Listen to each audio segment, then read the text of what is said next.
আজকে আরো একটা বড় ভাই কমেন্ট করছে যে 2025 সালে আমি নতুন সাউন্ড সিস্টেম ব্যবসায় আসতে চাচ্ছি। তো আমি যে আগে যে দোকানে কাজ করতাম সেখানে বেশিরভাগ CS400 এমপ্লিফায়ার ব্যবহার করা হতো। তো এখন যদি আমি সাউন্ড সিস্টেমের ব্যবসা দেই, এখন যে বর্তমান যুগটা, তো সেটার সাথে যে মিলিয়ে ঝিলে যদি চলতে চাই, সেক্ষেত্রে আমার CS400 এমপ্লিফায়ার কিনা ঠিক হবে কিনা, এমপ্লিফায়ার কত ওমসে কত ওয়াট দেয়, এবং কি এই এমপ্লিফায়ার দিয়ে আমি কত ইঞ্চি স্পিকার এখন বাজাতে পারবো, এবং কি স্পিকার বাজারে সব থেকে বেশি ভালো হবে, এবং কি কতদিন পর্যন্ত আমি এটা ভাড়া দিয়ে খাইতে পারবো, বা নষ্ট হওয়ার চান্স কতটুকু। তো সবকিছু ভাই এক ভিডিওতে বলছে। তো আস্তে আস্তে ভাইয়ের সব কটা কমেন্টের রিপ্লাই ভিডিও আমি করার চেষ্টা করবো ইনশাল্লাহ। যারা যারা CS400 এমপ্লিফায়ার লাভার আছেন, অবভিয়াসলি তারা সম্পূর্ণ ভিডিওটা ওয়াচিং করেন। অবশ্যই আজকে এমপ্লিফায়ার সম্পর্কে আপনারা অনেক কিছু জানতে পারবেন। প্রথমে আমরা CS400 এমপ্লিফায়ার নিয়ে আমরা কথা বলবো। তো CS400 যে এমপ্লিফায়ারটা আছে, তো সেটা হচ্ছে ক্লাস এইচ একটা এমপ্লিফায়ার। ক্লাস এইচ এমপ্লিফায়ার হওয়ার কারণে এই এমপ্লিফায়ারটা খুবই পাওয়ারফুল একটা এমপ্লিফায়ার। অল্পের ভিতরে মারাত্মক লেভেলের ওয়াট আমাদেরকে প্রোভাইড করে থাকে। তো যারা যারা সাউন্ড সিস্টেম আমরা আছি তারা সকলে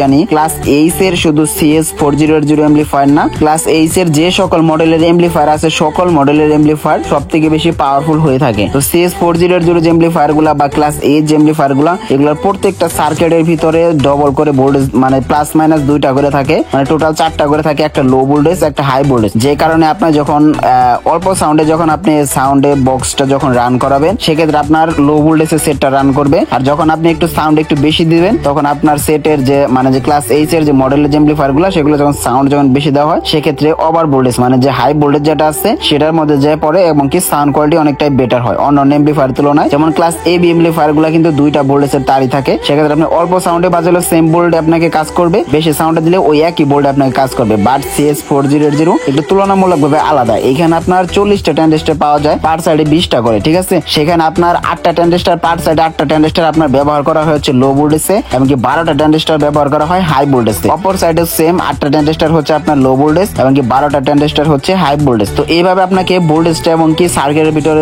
যে আলাদা করে দেওয়া হয়, তার জন্য এটা সাউন্ড কোয়ালিটি একটু বেটার কোয়ালিটি হয়। এখন যদি ভাইটা এইটা দিয়ে যদি বক্স বাজায়, সেক্ষেত্রে কত ইঞ্চি বক্স বাজাতে পারবে সেটাও ভাইয়া কমেন্টে বলছে। তো এটা হচ্ছে CS400 এমপ্লিফায়ার মডেলের উপরে ডিপেন্ড করে, এবং কি আপনার এমপ্লিফায়ারটা অরিজিনাল কিনা নাকি কপি কিনা এটার উপর ডিপেন্ড করে। কারণ একটা ভালো মানের CS400 এমপ্লিফায়ার দিয়ে অনায়াসে 18-4 ইঞ্চি ভয়েস কলের স্পিকার বাজানো যায়, সেক্ষেত্রে সেটি ওভারলোড আসে না। বাট কপি যে CS400 এমপ্লিফায়ার আছে, যেগুলোর হাই ভোল্টেজ লো ভোল্টেজ খুবই কম, সেগুলোর ক্ষেত্রে আপনি 15 বক্স বাজলেও অনেকটা প্যারার মধ্যে খাইতে পারেন। তবে আমি আপনাকে সাজেস্টেড করবো আপনি 30-এর উপর বাজেট রেখে CS400 এমপ্লিফায়ার কিনেন। সেক্ষেত্রে আপনি অরিজিনাল 18 বক্স যদি আপনি বাজান, সেক্ষেত্রে ভালো রেসপন্স পাবেন, এবং কি অনেক দিন পর্যন্ত সেটা দিয়ে ভাড়া খাইতে পারবেন, আপনার কোনো প্রবলেম হবে না। আর এটা যে নষ্টর দিক দিয়ে যদি আমি কথা বলি, এমপ্লিফায়ারটা নষ্ট একটু বেশি হয়। তবে আপনার যদি সেই ক্ষেত্রে অটো স্টেবিলাইজার যেগুলো আছে, যেগুলো আপনার ভোল্টেজ যদি আপনার 190 থাকে, সেক্ষেত্রে আপনাকে 220 দিবে। আপনার ভোল্টেজ যদি 250 থাকে, সেক্ষেত্রে আপনাকে 220 দিবে। আপনি যদি সেইগুলো স্টেবিলাইজার যদি বেশি কেবির গুলা যদি ব্যবহার করতে পারেন, সাপোজ 10 কেবি 15 কেবির গুলা, এইগুলা যদি প্রোগ্রাম করতে পারেন, তাহলে আপনার সেট সহজে নষ্ট হবে না। কারণ এই সেট গুলো বেশিরভাগই নষ্ট হয় ভোল্টেজ দেওয়ার কারণে। হয়তো আমরা অনেকে জানি না, আপনাদের সেটে যে লো ভোল্টেজ যদি 55/55 থাকে, সেখানে যদি আমাদের কারেন্টের ভোল্টেজ যদি 220 থাকে, সেখানে কিন্তু আমরা 55/55 পাবো না, সেখানে সর্বনিম্ন হলো 45/45 এরকম আপনার ভোল্ট পাবো। আর যদি সেটা যদি 220 বা তার অধিক হয়, 240 ভোল্টে যদি আপনি সেটটা রান করেন, সেক্ষেত্রে আপনি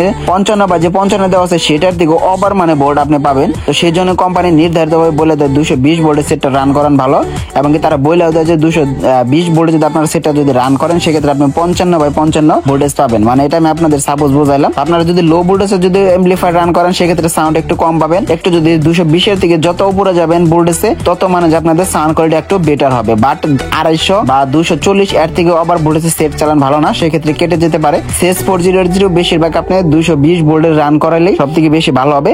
বিশেষ করে যারা প্রোগ্রাম চালায়, তারা 16 বক্সগুলো CS400 দিয়ে ফুড রেঞ্জের বক্সগুলো প্রেসার দেয়, যেখানে সাউন্ড কোয়ালিটি অনেক সুন্দর হয়। আর এটার সাউন্ড হচ্ছে পাতলা, যেখানে আপনি খোলা মাঠের ভিতরে যদি বাজান, সেক্ষেত্রে বেটার কোয়ালিটি সাউন্ড কোয়ালিটি পাবেন। আশা করি অবশ্যই বুঝতে পারছেন। আজকে ভিডিওটা এই পর্যন্তই, বেশি দেরি করবো না। তো যাদের যত কমেন্ট আছে কমেন্ট বক্সে জানিয়ে যান, নেক্সট ভিডিওতে ওই কমেন্টের রিপ্লাই ভিডিও হবে।